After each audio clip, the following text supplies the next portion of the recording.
Thank you. ನಾನು ಮಂಜು ಪತ್ತಾರ್, ಗದಗ ಜಿಲ್ಲಾ ವರದಿಗಾರ. ಗದಗ ಜಿಲ್ಲೆಯಾದ್ಯಂತನೂ ಕೂಡ ಹಾಲಿನ ಉತ್ಪಾದಕರು ಹಾಲಿನ ಪ್ರೋತ್ಸಾಹಧನವನ್ನು ಹೆಚ್ಚಳ ಮಾಡಬೇಕಂತೇಳಿ ಆಗ್ರಹಿಸ್ತಾ ಇದ್ದಾರೆ.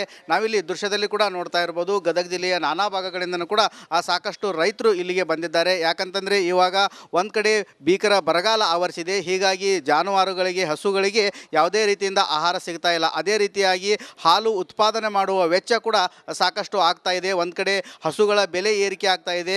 ಅವುಗಳನ್ನು ಸಾಕಿ ಸಲುಹಲು ಕೂಡ ಕೂಲಿ ಕಾರ್ಮಿಕರ ಬೆಲೆ ಕೂಡ ಹೆಚ್ಚಳವಾಗ್ತಾ ಇದೆ. ಒಂದು ಕಡೆ ಏನು ಎಲ್ಲ ಬೆಲೆಗಳು ಕೂಡ ಹೆಚ್ಚಳವಾದರೂ ಕೂಡ ಹಾಲು ಉತ್ಪಾದಕರ ಏನು ಪ್ರೋತ್ಸಾಹಧನ ಇದೆ, ಈ ಒಂದು ಪ್ರೋತ್ಸಾಹಧನ ಹೆಚ್ಚಳವಾಗ್ತಾ ಇಲ್ಲ. ಹೀಗಾಗಿ 5 ರಿಂದ 10 ರೂಪಾಯಿ ಪ್ರೋತ್ಸಾಹಧನ ಹೆಚ್ಚಳ ಮಾಡಬೇಕಂತೇಳಿ ಗದಗ ಜಿಲ್ಲೆಯ ಅನ್ನದಾತರು ಕೂಡ ಆಗ್ರಹಿಸ್ತಾ ಇದ್ದಾರೆ. ಯಾಕಂತಂದರೆ ಹಸುಗಳನ್ನೇ ನಂಬಿ ಇವರು ಜೀವನ ನಡೆಸ್ತಾ ಇದ್ದಾರೆ.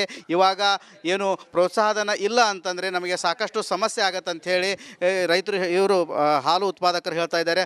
ಸರ್, ಈಗ ನೀವು ಒಂದು ಕಡೆ ಜಾನುವಾರು ನೋಡ್ತೀರಿ, ಒಂದು ಕಡೆ ಬರಗಾಲ ಬಂದಿದೆ, ಪ್ರೋತ್ಸಾಹಧನ ಎಷ್ಟು ಹೆಚ್ಚಿಗೆ ಮಾಡಿದರೆ ನಿಮ್ಗೆ ಅನುಕೂಲ ಆಗತ್ತಂತೀರಿ? 50 ರೂಪಾಯಿ ಮಟ್ಟ ಮಾಡಿದ್ರೆ ಹೆಚ್ಚಿಗೆ ಆಗ್ತದೆ ಸರ್. ಈಗ 40 ರೂಪಾಯಿ ಕೊಡ್ತಾರೆ. 40 ರೂಪಾಯಿ ಕೊಟ್ಟರೆ ಅದ್ರ ನಮಗೆ ಸಾಕಾಗ್ತಾ ಇರಲ್ಲ. ಯಾಕಂದರೆ ನಮ್ಮ ಹಸು ಜನ ಸಾಕಿ ಅದಕ್ಕೆ ಮೇವು ಹಾಕಿ ಮೇವು ಸಿಗ್ತಾ ಇಲ್ಲ, ಕರೆಕ್ಟಾಗಿ ಮೇವು ಅದಕ್ಕೆ ಸಾಕನೇ ಆಗ್ತಾ ಇಲ್ಲ. ಅದಕ್ಕೆ 40 ರೂಪಾಯಿಗೆ ನಮ್ಗೆ ಕಡಿಮೆ ಅನಿಸುತ್ತಾ ಇದೆ. 1 ಲೀಟ್ರಿಗೆ 40 ರೂಪಾಯಿ, 1 ಲೀಟ್ರಿಗೆ 40 ರೂಪಾಯಿ ತೊಗೊತಿದ್ದಾರೆ. ಈಗ ನಮಗೆ 50 ರೂಪಾಯಿ ಮಾಡಿ ಹೆಚ್ಚುವರಿ ಮಾಡಿದರೆ ನಮಗೆ ಒಂದು ಏನೋ ಅದರಿಂದ ಬದುಕ್ಬೋದು ಅಂತ ನಮಗೆ. ಯಾಕೆ ಈ ಬರ ಒಂದಾಗಿದೆ ನಮ್ಮೂರ ಕಡೆ ಎಲ್ಲ. ಆಮೇಲೆ ಅದಕ್ಕೆ ಹಸುರು ಗಿಸುರು ಏನೂ ಸಿಗ್ತಾ ಇಲ್ಲ. ಈಗ ಮೇವು ಸತೆ ಸಿಗ್ತಾ ಇಲ್ಲ, ಅದಕ್ಕೆ ಕಷ್ಟಪಡಬೇಕಾಗ್ತದೆ. ಆ ಉದ್ದೇಶಕ್ಕೋಸ್ಕರ ನಾವು ಒಂದು 10 ರೂಪಾಯಿ ಹೆಚ್ಚಿಗೆ ಮಾಡಿದರೆ ಗೌರ್ಮೆಂಟಿಗೆ ಒಂದಷ್ಟು ನಮ್ಗೆ ಅನುಕೂಲ ಆಗುತ್ತೆ ಅಂತ ಹೇಳಿ ಈ ಸಂದರ್ಭದಲ್ಲಿ ನಾನು ಹೇಳೋಕ್ಕೆ ಇಷ್ಟ. ನಿಮ್ಮ ಎಷ್ಟು ಅದಾವ್ರಿ ಹಸುಗಳು? ಯಾವ ರೀತಿ ಇದನ್ನು ಮಾಡಕ್ಕೆ? 4 ಅದಾವೆ ಸರ್. 4 ಎಮ್ಮೆ ಅದಾವೆ ಸರ್.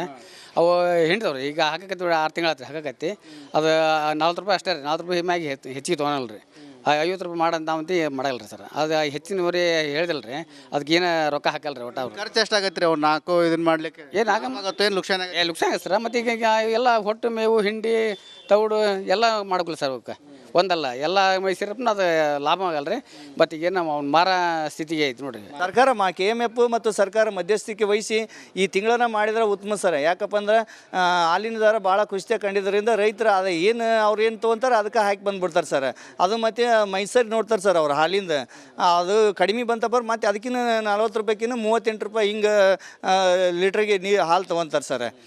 ಇಂಥ ವ್ಯವಸ್ಥೆ ಇದ್ದಾಗ ಸರ್ ಫಿಕ್ಸ್ ರೇಟ್ ಇಲ್ಲ ಸರ್. ನಂದು 40 ರೂಪಾಯಿನ ಬರ್ತೈತೆ ಅನ್ನೋಗಿಲ್ಲ. ಅದು ಹಾಲಿನ ಕ್ವಾಲಿಟಿ ನೋಡಿ ಅದು ಏನಾರ ಸ್ವಲ್ಪ ಕಡಿಮೆ ಪ್ರಮಾಣದಾಗ ಬಂತಪ್ಪ ಮತ್ತೆ 5 ರೂಪಾಯಿ ಇಳಿಸ್ತಾರೆ ಸರ್. ಒಂದು ನಿಗದಿತ ದರವನ್ನು ಮಾಡಿ ಸರ್ KMF ಸರ್ಕಾರ ಕೂಡಿ ನಮ್ಮ ರೈತರನ್ನು ಕಾಪಾಡಬೇಕಂತಂದು ನಾವು ನಿಮ್ಮ TV ಮಾಧ್ಯಮದ ಮೂಲಕ ಕೇಳ್ಕೊಳ್ತೀವಿ ಸರ್. ಒಟ್ಟಾರೆ ಹೇಳಬೇಕಂತಂದರೆ ಗದಗ ಜಿಲ್ಲೆಯ ಹಾಲು ಉತ್ಪಾದಕರು ಕೂಡ ರಾಜ್ಯ ಸರ್ಕಾರ ಮತ್ತು KMF ವಿರುದ್ಧನೂ ಕೂಡ ಆಕ್ರೋಶ ವ್ಯಕ್ತಪಡಿಸ್ತಾ ಇದ್ದಾರೆ. ಈ ಹಿಂದೆ ಸಾಕಷ್ಟು ಕಡಿಮೆ ಬೆಲೆ ಇತ್ತು, ಇವಾಗೂ ಕೂಡ ಅದೇ ದರದಲ್ಲಿ ಖರೀದಿ ಮಾಡ್ತಾ ಇದ್ದಾರೆ.